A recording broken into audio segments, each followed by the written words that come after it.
Soybean তো অনেকভাবেই রান্না করেছেন। এইভাবে সোয়াবিনটা রান্না করেছেন কিনা দেখুন তো। সোয়াবিনটা আগে থেকেই আমি ভিজিয়ে রেখেছিলাম গরম জল দিয়ে, তারপরে এটাকে ভালো করে জল ঝরিয়ে পেস্ট করে নিয়েছি।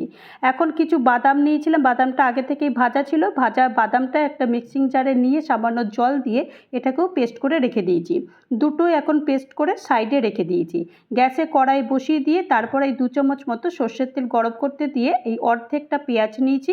পেঁয়াজ নিয়ে একটুখানি ভাজার পরে তারপরে একটা ছোট টমেটো নিয়েছি। টমেটোটাকে কুচি কুচি করে কাটার পরে এটাকে একটু নাড়াচাড়া করার পরে একটুখানি কাঁচা লঙ্কার কুচি দিয়েছি আর স্বাদ মতো নুন দিয়েছি। দিয়ে দেওয়ার পরে তারপরে এটাকে ভালো করে নেড়েছি। নাড়াচাড়ার পরে তারপরে আদা বাটা রসুন বাটা দিয়ে আরেকবার ভালো করে এটাকে নেড়েচেড়ে দিয়েছি।